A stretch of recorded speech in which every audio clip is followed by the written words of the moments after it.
How are we doing today, folks? Good. Giving my AIS students a hard time today because I was asking them some pretty basic questions and they were just not responding to me. And don't get me wrong, I'm not trying to talk trash about my AIS students. They are very good, a very good group. I just thought it was funny that this is not the week that we're talking about internal controls, but the energy levels were just really, really down. So I said I expected that last week, guys. So yeah. But we got through it and we're going to get through today. So this is our last week of lectures. So we got today, we're going to be talking about first part of auditing the investing and finance process. And then we're going to be talking on Wednesday, the remaining sections. For a little bit of context, this is basically everything on the balance sheet that we have not covered yet. So all the asset sections we have not specifically talked about. The loan exceptions we're not going to talk about today are going to be cash because we're going to talk about that in detail on Wednesday, and investments. And those are two specific areas of the audit that require some primary focus. Today is going to be kind of a lot of potpourri. We're just going to throw a whole lot, I'm going to throw a whole lot of stuff at you. We're going to talk about very, very high level to cover it. Not going into a lot of depth or detail. These are easy areas of the audit to understand and require some mild emphasis. This is not going to be an area that I would focus on. For the exam coming up, I would say primary emphasis is going to be chapters 10 and 11, as we've already talked about. Then the next probably area of focus would be chapter 16, because that's cash and investments. And then everything else is probably equal difficulty. So, and again, that's going to vary and fluctuate. All of them are things you need to study, but that you're going to want to spend more time on 10 and 11 in chapters 10, 11, and 16. Just as a reminder, professional interactions are due this coming Friday, so please make sure that you get those taken care of. And I think that's pretty much it. I do still have two groups that have not specified what they're presenting on for end of the semester or the date that they're going to be presenting. So if you're one of those two groups, reach out to your group members and say, hey, let's get it together. Because the first group that decides, then basically the other group does stuff by default. So the topics are pretty much open. It's just whatever's left. The only topic you can't select is governmental audit because that's been selected already. But everything else is open. Yeah, darn it. Yeah, I had those hopes up. Everybody wanted to have three groups doing governmental audit. It's just reinforcement of the topic. That's all we're going to do. Yeah. So make sure you take a look at the syllabus and get those taken care of. I would like to get those resolved by the end of this week. And so I'm going to be pushing pretty heavy pressure on. If I don't hear anything on Friday, then I'm going to start calling out group members individually and say, have you talked to your group? And you're going to say, no. And I said, did I tell you to talk to your group? And you're going to say, yes. And it's just going to be really, really awkward for everyone involved. So let's avoid the awkwardness and avoid that. Okay. Yeah. So, one last note before we get on to the topic today. So basically, the way next week is going to work out, as I told you, we're not meeting for class on Friday. I will send you a big, long, lengthy email with some details about things that I'm going to talk about on Monday. And I'm going to send it on a Friday. This is mostly just to kind of get you updated as what you need to know and how you should interpret the information that I'm going to post to Brightspace. Because what ends up happening is I post the information to Brightspace and everybody sends me like 1,000 questions and they're all overlapping questions. So I'm going to make sure that I try to cover it. If you still have questions, feel free to send me that, but make sure you read my email explaining what all the details mean before you go into a frenzy and say, I don't know what this means. I need Dr. Barnes to specify it for me so I can actually relax on Thanksgiving break. First of all, you should relax on Thanksgiving break regardless of what I tell you. But I will try to provide you with context for that. So that you should expect that probably on Thursday or Friday of next week.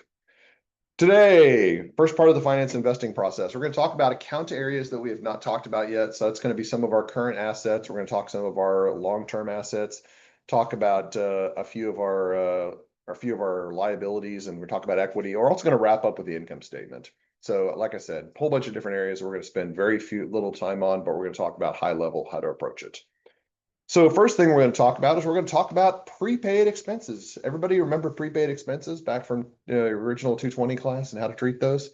I got to imagine that there's just this big transition that takes place for accounting majors whenever they start out. Because first of all, you get introduced to prepaid expenses at 220. You're like, what are those? That doesn't make any sense. Prepaid expenses? It's not an expense. It's an asset, but it says expense in it. So you're trying to make the transition and figure that out. Actually, there's a logical explanation of why prepaid expenses are treated as assets. Is because assets are just basically expenses that have not become expenses yet.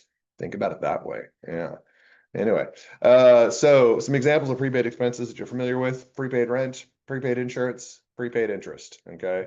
So prepaid interest, you may not be as familiar with. That often is associated with mortgages because you generally pay in advance for the pay in advance on those. So that would be an example of prepaid interest that's going to be listed out. So all of these are pretty much straight up prepaids, and we allocate those over the time that the asset is useful for. So if we have prepaid rent for a month, then you pay the rent up front, and then you utilize that facility or whatever it is you're renting out for the period, and you recognize the expense as it incurs. Usually it's going to be you recognize the cost up front and then you recognize the expense after you used it after that month. If you did prepaid rent for like a year, then you'd recognize it on a monthly basis, so on and so forth. You all know the allocation principles. I don't need to explain those out to you. But let's talk about some audit concepts, okay? So what do you guys think the inherent risk is related to prepaid rent? Do you think that there's a lot of inherent risk associated with it? Probably not. It's not a very subjective area. It's one of those things that's a problem. By the way, it's a picture of a risk board. Yes, I couldn't resist. Yes. So, yeah, I don't know if they paid for that in advance or not. All right. Anyway, control risk. Control risk focuses on whether prepaid expenses are properly authorized and recorded. Okay. Now, this is an interesting one that always comes up. So we talk about segregation of duties, and we say segregation of duties has three parts: custody, authorization, and recording. All right. So why are we focusing on just two? Why do you think we're focusing on just authorization and recording instead of all three? Well, who has custody of prepaid rent? Or prepaid expenses, I should say, not just prepaid rent, but prepaid expenses. The person that or the party that you paid the prepaid expense to. Okay. So you don't actually have custody of that asset. It's recognized as an asset on your books, but you don't carry that with you. And think about this logically. Imagine that you paid your rent up front, okay? You paid your rent up front for the month, whatever it is you're renting an apartment, something like that. And 15 days in, you're like, okay, I'm moving out. I'm done with auditing. I'm done with trim and state. I'm going back home and I'm going to go work in a bakery because Dr. Barnes talked about fond memories from doing that. So you go to your landlord and said, I'm moving out. I'd like my half rent back. What's your landlord's going to say? Landlord say, they're going to laugh at you. Yeah, they're going to laugh at you and say, yeah, not only do you owe me that full rent, but you're going to have to pay me a penalty for moving out before you're breaking your lease. So yeah, even though we'd like to say that we have some control over the asset, it's not one that we control. So there's no custody over it, which is why we don't consider it as part of the segregation of duties. And it makes logical sense why. So prepaids are also part of the purchasing process. Segregation duties would also involve those functions, but that's only to the extent that they would be involved in the purchasing process. As far as the assets themselves, those are going to be separate from that, and that's basically what we need to consider. All right, good news though is prepaid expenses, they tend to be immaterial and there's observable relationships with our financial statements. So the substantive analytical procedures can be very effective.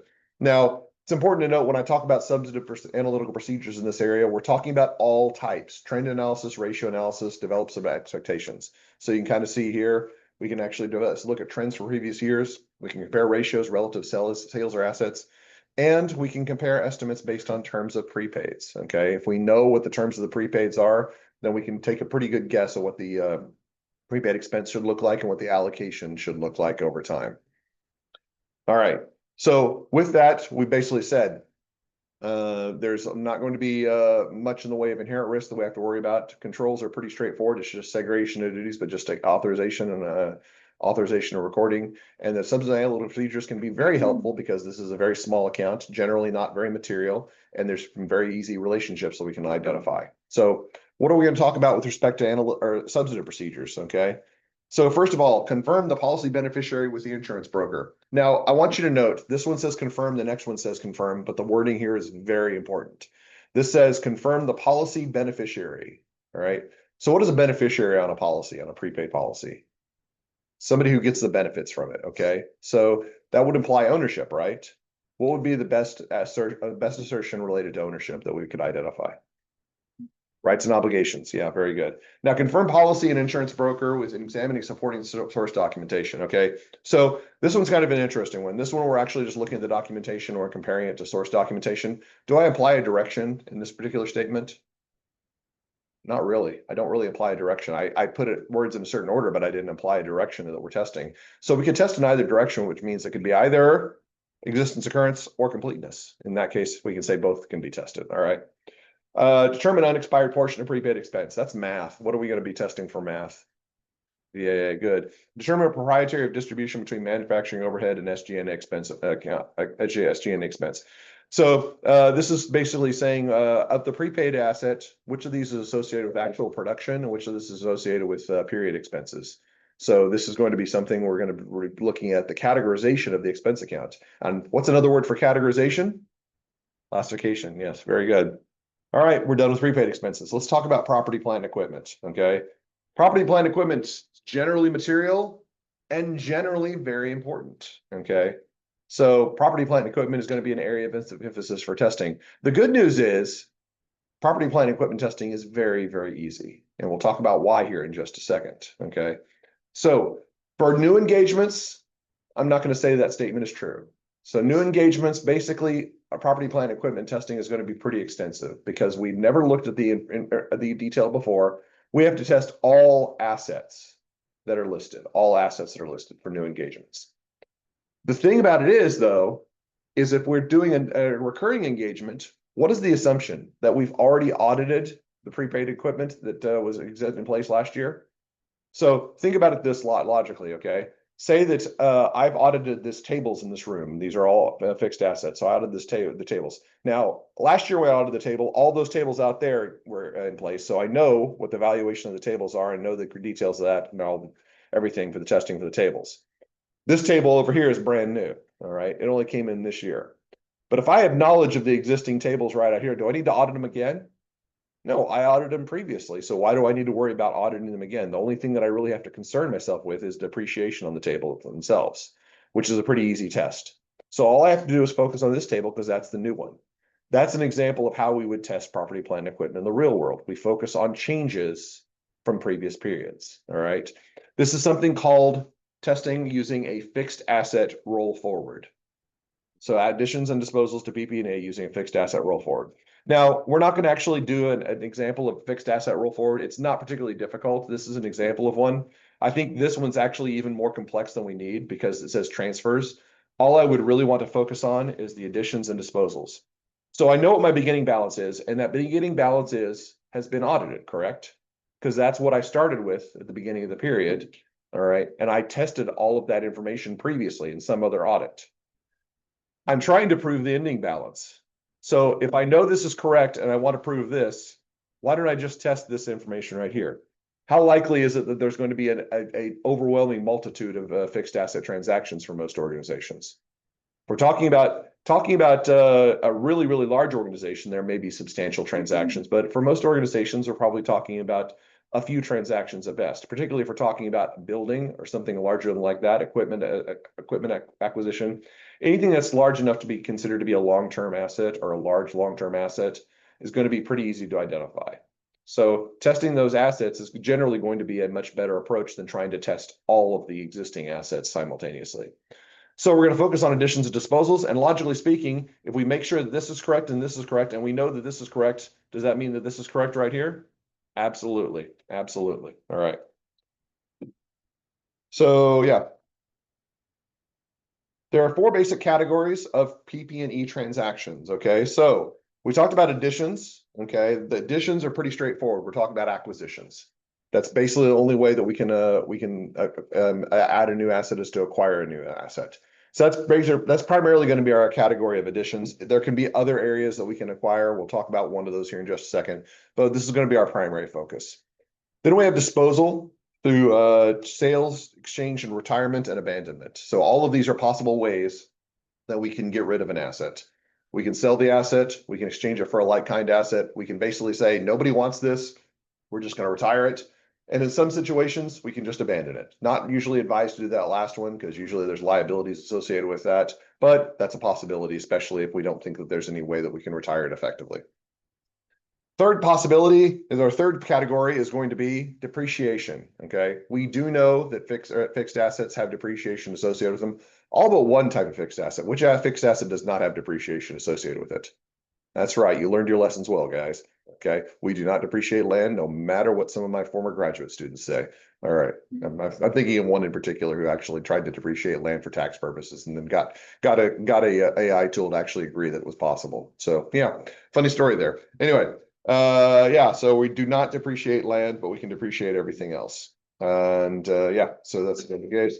And then we have leasing. Leasing is only relevant because leasing does have a balance sheet effect regardless of the lease employed, whether it be operating or capital lease. That can be viewed as a method of acquisition or of disposal, depending on the nature of the lease contract. But we do have to account for that. All right, since authorization and custody of PPE are contained in other functions of the process, the PP&E cycle is usually we're concerned with recording. I'm not going to say that we would not consider other aspects of segregation of duties, but generally recording is going to be our primary focus, with authorization and custody being kind of a secondary focus that's tested as part of other cycle testing. All right, so what do we talk about after that? What do we talk about when we go into detail? We talk about inherent risk, okay? So what's always our answer when we're uncertain about something?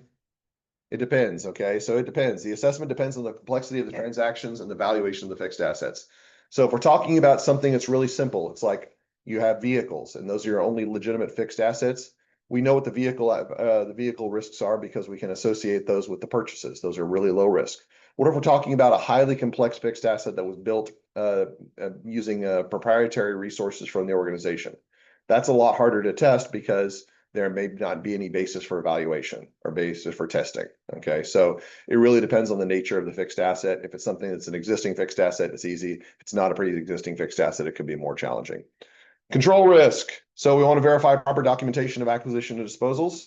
We want to ensure that information, identification, security of fixed assets are in place, and want to review written policies for capitalization and depreciation related to fixed assets. So interestingly enough, when we talk about documentation, usually that's just trying to make sure that the information regarding the fixed assets is consistent with the actual existence of the assets themselves. When we talk about identification and security of fixed assets, identification and security is a little bit more about anti-theft procedures or anti-fraud. Keep in mind, certain fixed assets are going to be more subject to fraud than others. Like we're not just going to see an organization just have one of their buildings stolen, at least not to my knowledge, that's not happened. But vehicles would be something as an example that could be very stolen very easily. And capitalization and depreciation of fixed assets, this is an area of financial reporting fraud that if we're not careful can actually proliferate. All right, so substantive analytical procedures. This is an area where substantive analytical procedures can be very effective in PP and audit testing, especially as it relates to associated accounts such as depreciation, maintenance, and insurance. So we're going to compare prior year balances and compare ratios. So trend analysis and ratio analysis. We can also compare to the amounts budgeted and the amounts spent with the amounts budgeted. So kind of consistent with other asset testing we've done in this course. Largely, we're going to be doing high scale testing. We're not going to try to do in-depth analytics, except in one area that we can do very detailed analytics, and that is depreciation. That was an example of analytical procedure that we talked about way back in the day. And I said, can everybody do depreciation in this class? And everybody nodded their head very vigorously, says, we're talking about that. So yeah, if you said no, then I ignored you. All right, so I'm assuming that's the case. I do want to go back. I did kind of overlook something real quick. So with respect to controls, is it possible that we could employ a substantive strategy here for the controls testing? I didn't really talk about reliance or substantive strategy, but I wanted to wait for that until we got to some other area. What was our criteria for employing a reliance strategy? I said the transactions are so numerous that it doesn't make sense to test all the transactions, that we want to test the underlying controls. If we're talking about transactions where we're only concerned about additions and disposals, would it be just easier to test those transactions in some situations? Yes. We're going to talk a little bit more in detail about that shortly, but I want you to hold in mind that this is a possible area where we can employ our substantive strategy. Yes, finally time. Okay, we'll get to a more official area here in just a little bit. All right, let's do some transactions and events testing. Okay, just some transactions and events testing. By the way, if you downloaded the slides before class, I did make some changes to these to these before class to clarify some of the pieces. I've been needing to do this for like years now, and I just haven't got around to it. So review PP&E purchases, dispositions from before and after year end for recording in proper period. This is an easy one. Cut off. Yeah, you should know cut off by now. Recompute depreciation expenses for reasonableness. So that recompute word is really important. VAA, yes. Vouch a sample of PP&E purchases to the receiving report and vendor invoices. First question, the vouching being used correctly? Yes, it is. It's like, I'm waiting for it to use it incorrectly, Dr. Barnes. I may never use it incorrectly, but I'm still going to always ask you that question. So talking about the PP&E purchases to the receiving report and the vendor invoices, then we are going down. If that's the case, this is a proper test of Distant occurrence, okay. Examine a sample of significant charges to repairs and maintenance expense for items that should have been capitalized. So we're talking about something that was classified as a period cost. I used the word already. Classified as a period cost, but or should have been classified as a cost of the product, a product cost. So improper classification, which means that we're dealing with classification. Yes, been the weird rights and obligations that popped up right there. Wouldn't that have been crazy? Crazy. Yeah, I led you down the primrose path and you followed me. Yeah.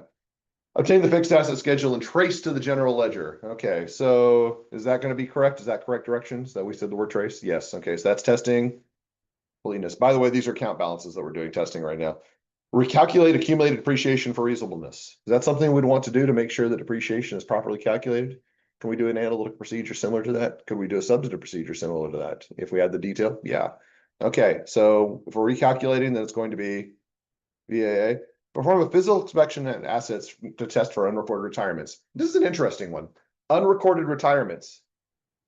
So we've talked about unrecorded liabilities. Is this kind of the same thing? It is in a way, but remember, unrecorded liabilities, we were concerned about completeness. Are we concerned about completeness here? So what happens if we've got an unrecorded retirement? So an asset is no longer in use, but it's still on the books as saying that it's in use. So it's been recorded, but it doesn't exist. Okay, so we have to think about the nature of the wording there, what that implies. Okay, so we see the word unrecorded, we're like, oh, well, obviously that's completeness because that's a recording assertion. And I like the way you're thinking about it, but we do have to think a little bit more about what this term implies. Okay, a little bit confusing. It's a little bit confusing. Examine invoices, deeds, and title documents to confirm ownership of fixed assets. This is an easy one. R&O, rights and obligations, rights and obligations. All right. All right, now we're going to talk about something that companies engage in very frequently. I would caution you to be very, very careful about your own exposure to this area, and that's going to be debt, okay? Debt. Debt is one of those wonderful things that can give you some great advantages in life and can put you in a very big hole if you don't properly manage it really quickly. And I'm speaking from experience on this one, folks, okay? You know how they say that insanity is doing the same thing over and over again and expecting a different result? Yeah, I was pretty insane during my 20s and my early 30s. Okay, so learn from my lessons, or actually don't even bother learning from my lessons. Just don't do the stupid things that I did. All right, but I'm not here to tell you how to be financially literate. I'm assuming everybody is. If you need help with financial literacy, come talk to me. I've got some great things. I can tell you all the terrible decisions I made in my life, but that's going to be beyond the scope of this course.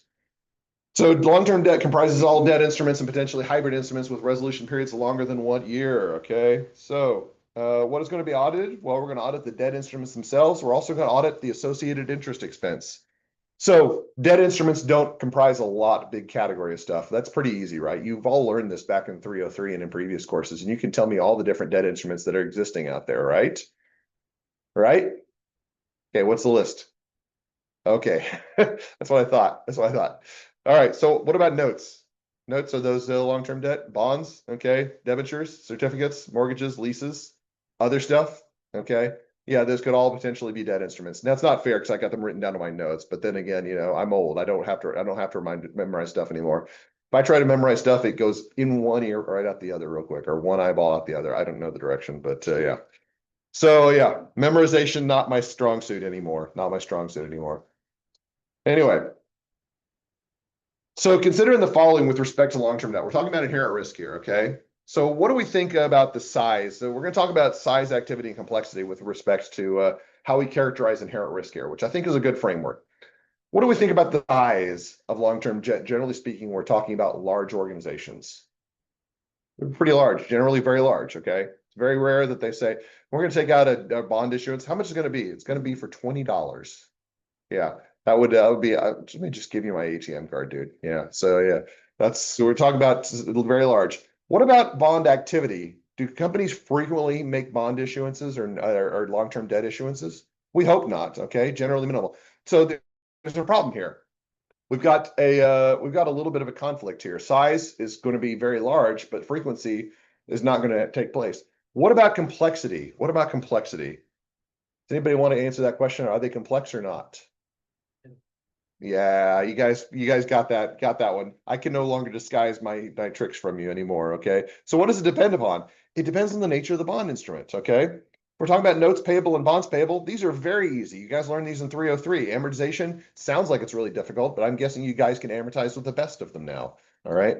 Whereas if we're talking about hybrid instruments, those are a chore. Okay. I know you had to do some hybrid instrument analysis already. It's like, what portion of this is equity, what portion is the debt? Nobody knows. Okay.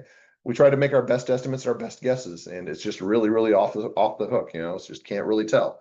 So the answer is, it really depends on the complexity of the instrument. All right.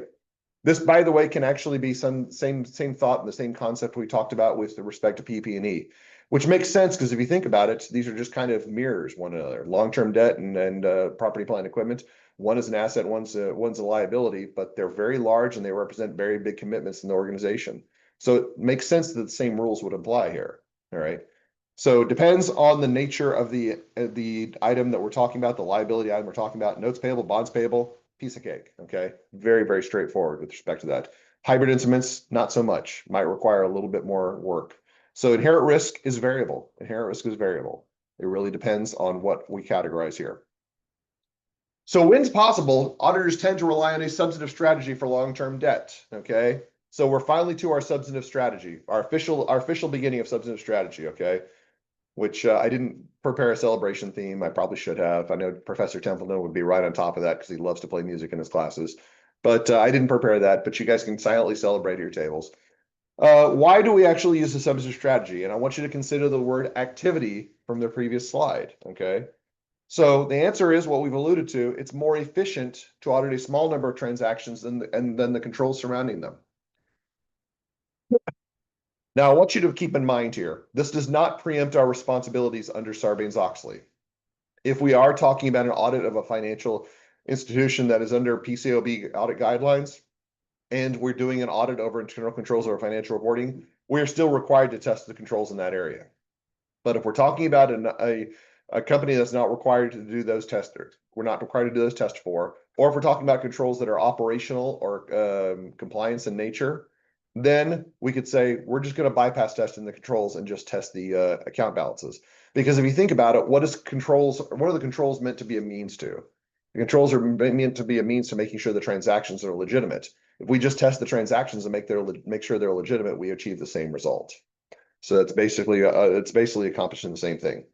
Now, when testing controls aren't necessary, they usually focus on authorization or recording related to long-term debt, not really custody of long-term debt. This is kind of the same reason we talked about for prepaid expenses, is there's not really a custody of the items there associated with it because it is a liability after all, and usually custody is isolated to assets. Now, as far as substantive analytical procedures, is not terribly relevant for testing a long-term debt itself. So we can only use it in one area, but I will tell you that this area is very helpful for using substantive analytical procedures. That's actually testing interest expense. In fact, we've done that already. We did that as part of our Chapter 5 analytical procedure. We talked about how we did that. Remember the bank account that had the bank account that had the revolving line of credit, and we tested interest expense and developed an expectation. That was something we've already done. It was very effective. By the way, you get to do that again for your homework this time. It's a refresher, okay? Because I don't expect everybody to remember everything we did from Chapter 5. It's been a while. So you're going to do a little bit more of that for homework and just kind of explore that. This is an area where modeling or interest expense modeling can be very, very effective, very, very helpful for the type of thing that we need to do. But it is one of those ones that we have to restrict it just to that area simply because there's not a lot of effectiveness in analytical procedures. For the analytical procedures, sorry, not a lot of effectiveness long-term debt. For the long-term debt itself, we can look at some of the standard analytical procedures we've talked about previously, looking at trend analysis, particularly if we see changes in long-term debt over a scale, we want to know what the reasons for those are. If we see fluctuations in ratios, particularly for long-term debt, ratio analysis can be a signal of areas of emphasis. If we see changes in debt to assets or debt to equity that are substantial, that can actually reflect on solvency. And solvency is something we have to be concerned about as auditors. So there is some type of substantive analytical procedures we can do for the debt itself, but they're very simple procedures, usually to identify areas that we want to focus on for testing later on in the audit. All right, let's go ahead and talk a little bit about the substantive tested details. So one audit procedure we could do is examining copies of new note or new to board agreements and examining board of directors minutes for approval of new lending agreements. Okay, So if we're examining the documentation, we're trying to determine what is the area of emphasis? What is it? What is the debt that exists here? So making sure that we understand, do we have everything that if everything's been recorded, can we identify where the origin of this comes from? So I'm not doing a very good job explaining it, but I used the word already. I said existence. Okay, existence occurrence. Review debt activities for a few days before and after year end to determine if transactions are included in the proper period. So we talked about this already. We've talked about this type of test. We did it for revenue and purchasing. We can do it in multiple other areas of area as well. So this is going to be our standard cutoff. Yes, cutoff testing. All right. Recompute and agree a sample of receipts and payments. Okay. So now note these are separate tasks. When we talk about looking at documents comparing to one another, agreement with making sure that the information across documents is consistent with one another. The recomputation is actually just looking at the mathematical accuracy and making sure that it's correct and that all the information has been underlying computed correctly. But both of these are tests of the same assertion, which is going to be VAA, yes. Tracing large cash receipts and payments to source documents in the general ledger. Is tracing used correctly here? So tracing is going from source document to the system. So we're talking about the sources. It actually says source documents, but the cash receipt itself would generate a source document, which means a subsequent transaction. And the general ledger is our ultimate system document. So we are going from bottom to top, which means that we are testing completeness. Yes. Examining the new dates on bonds for proper classification between current and long-term debt. Now, again, this is an easy one because I use the word, okay? Someday I'm going to get really, really savvy and I'm going to look up synonyms. I'm going to go to the thesaurus and say synonyms for classification, okay? But is there a reason why an organization may want to actually try to change their classification of current and long-term debt? We've talked about this already with current and long-term or current assets and current liabilities and reclassification. So remember, companies oftentimes have covenants in place that require certain ratios. One of those that's really heavy focus is going to be a current ratio. If they manipulate current assets or current liabilities, and then they can actually manipulate that ratio. So if this is an area where they want to have less current debt versus long-term debt, then understating current debt might be a way for them to falsely inflate that current ratio to maintain covenant status. This is a really important one, by the way. This is one of the reasons why we're auditing. This is something we have to focus on because we're trying to make sure that we have a clear picture of the company's operations, and current debt versus current assets and current debt exposure is one that's going to be really important for us to make sure we get right. Let's do some more.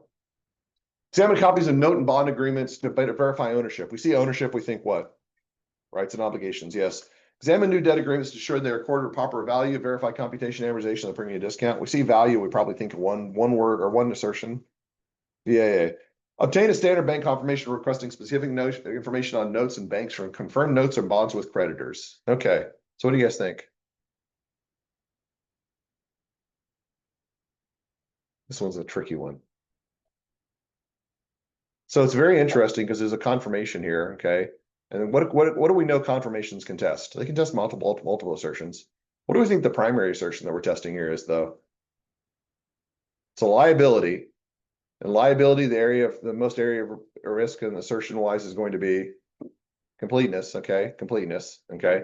Liabilities, equity, and expenses are all going to be completeness.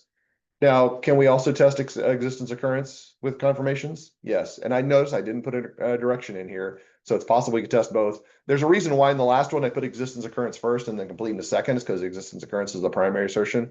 This is a secondary assertion, but we can test both. There's a reason I put completeness first here is because that's the primary assertion here. By the way, I can't emphasize that enough. Keep in mind that when I talk about primary assertions, it's just as simple as that, okay? If I talk about an asset or an expense account, our primary assertion is going to be or asset or revenue account, excuse me. Asset or revenue account, our primary assertion is going to be existence occurrence, okay? If I talk about a liability, stockholders' equity, or expense account, our primary assertion is going to be completeness, yes. That's all there really is to it, okay? Don't make it more complicated than that. All right, stockholders' equity. Auditors are generally concerned with 3 types of transactions related to stockholders' equity. Now make a note of this real quick before we go into this. Auditors do not care about market valuation of equity, okay? It is not our job to make sure that the market is properly valuating the equity. I would tell you right now, if that auditors had the responsibility, every single auditor that's ever existed has failed because the market is crazy. The market is crazy. Some of the PD ratios right now are ridiculous. So we don't care about the market valuation of equity. We only care about the treatment of equity in the financial statements. So we have issuance of stock. So through sale or exchange or conversion through convertible debt, or even through stock splits. Stock splits when you actually take one and you split it in half and say, hey, he's got 2 shares now. It says, yeah, but it's worth half as much. It's not really a change. Okay. Then we have repurchase of stock. Okay. Repurchase of stock. So it's going to be through reacquisition. That'd be this repurchase of stock and reclassifying as treasury stock. By the way, remember we talked about stock. Stock is generally held as a credit balance, but treasury stock is going to be held as a debit balance because it basically is a contra equity account, which is a really, really weird classification. But this is usually stock that we intend to reissue at some point in the future. Or if you're like Boeing, you just buy it and buy it and buy it and never reissue it ever again. Okay, so there's that too. And then we have retirement of stock. Okay, that's the retirement of stock. That's stuff that we purchase and never have intent to reissue, so we just get rid of it. Then we have payment of dividends, cash dividends, and stock dividends. Okay, cash dividends, very, very heavy emphasis of auditing because those do need to be calculated correctly. Stock dividends are a little bit easier simply because stock dividends just represent a reduction of retained earnings and valuation. They're basically the same thing as the stock splits. They're just issuance of something that somebody already owns. Okay. So there's not any discernible difference between a stock dividend and a stock split. So it's not as big an area of emphasis, but it's cash dividends, big area of emphasis. So the guideline that we talked about for long-term debt also apply here. So inherent risk is, it depends on the complexity of the equity instrument.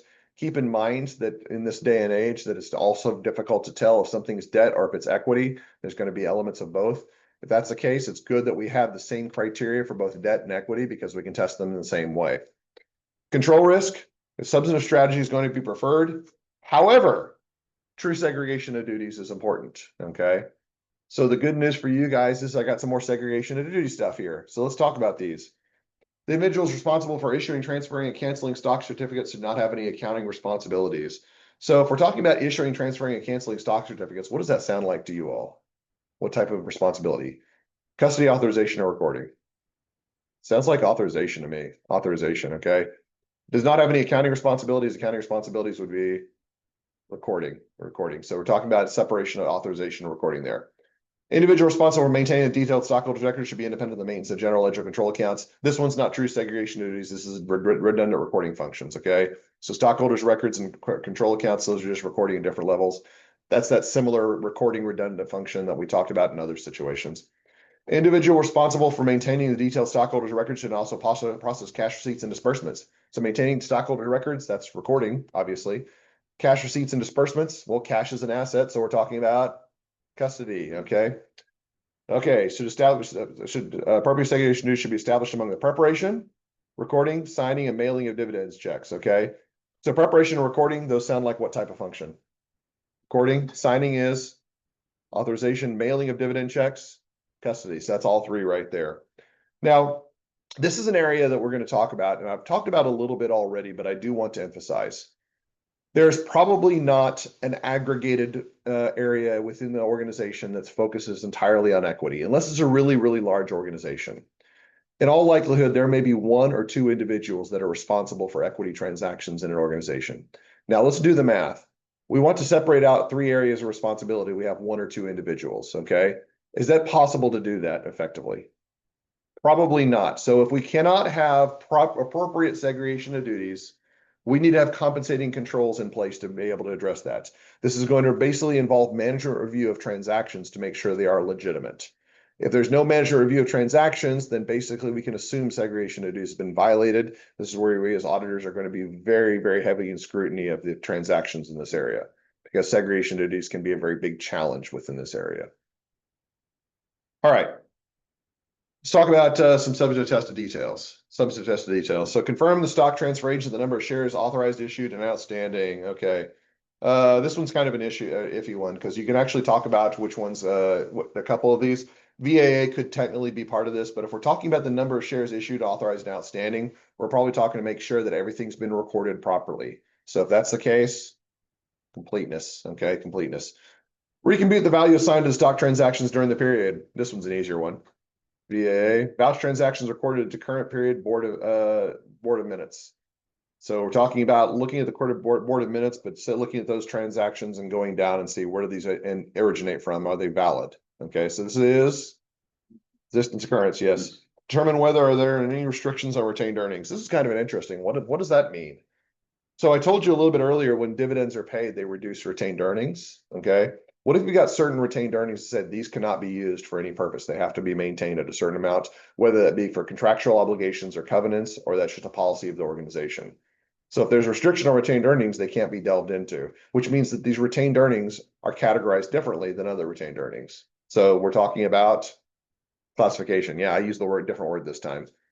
I think everybody kind of saw through my subterfuge though, so I'll have to become a little bit more sneaky on that one. All right, so let's talk about dividends. All right.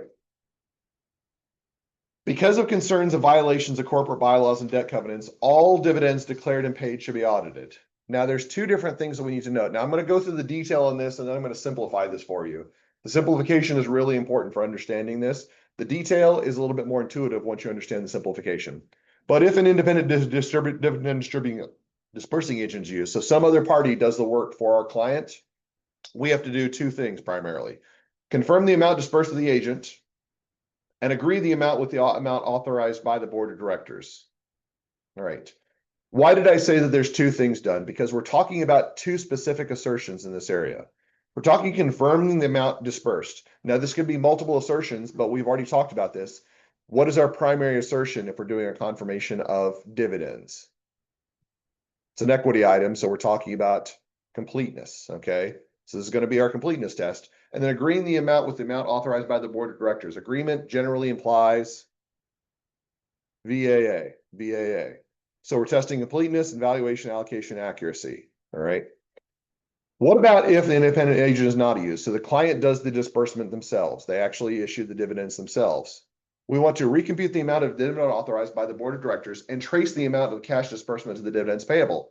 Two additional tests. Recomputing the amount of dividend authorized by the board of directors. What is that test?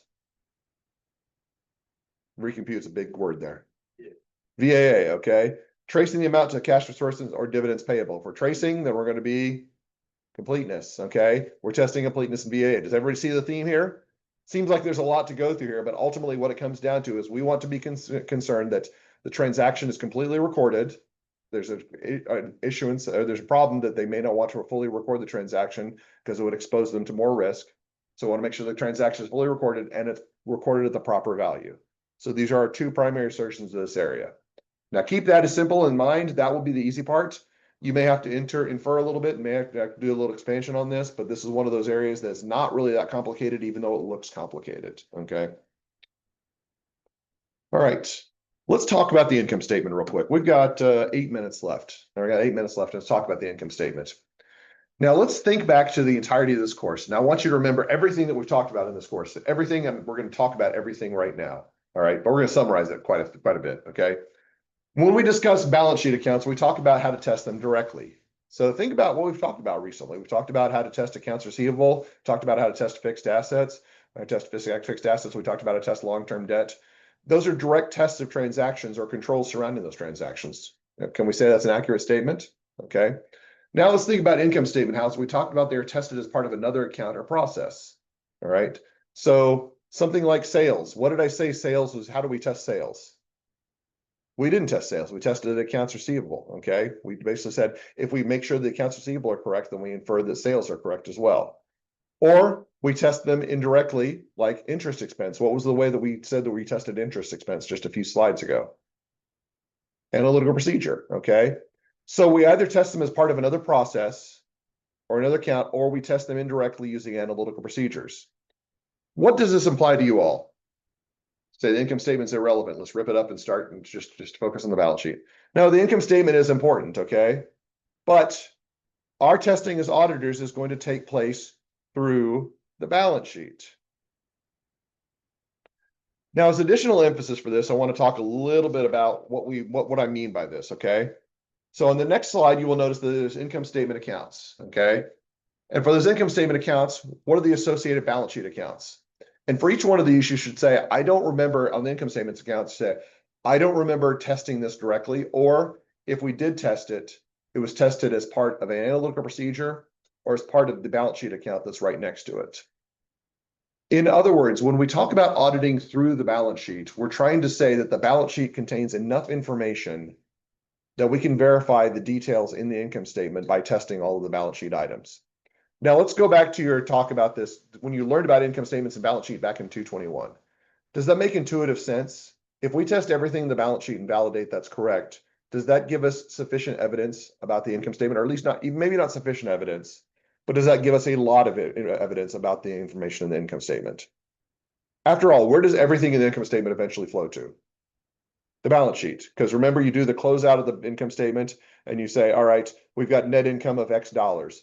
What is going to happen to that X dollars? We're just going to hold it there in perpetuity. Income's going to increase forever and ever, right? No, it's not the way it works. Remember, all the accounts in the income statement are closed out. So the way that we do that, we put them all to zero, and then anything that's income gets added to retained earnings. Anything that's a loss gets subtracted from retained earnings. So it's a neat little system, which we actually comprise everything in the previous income statements gets put into that balance sheet. So as long as the balance sheet is correct, then we have evidence about the income statement as well, because everything should flow together. Now, that does not mean that we're not going to test individual items in the income statement. It means that our emphasis is going to be on the balance sheet. And then anything that's ancillary to that for the income statement will be tested either through the balance sheet accounts as part of that, or they're going to be tested indirectly using analytical procedures. What does that mean for you all? It means less work, which is really, really great. Okay, that's the first statement. But it also means that you need to remember that our focus is going to be on whatever the balance sheet accounts are. Now, there is an alignment, and I'm not going to test you specifically on this because I'm assuming that you know the alignment already. If I say, where does bad debt expense, where does that relate to? We're talking about that's going to be really directly related to the allowance for doubtful accounts.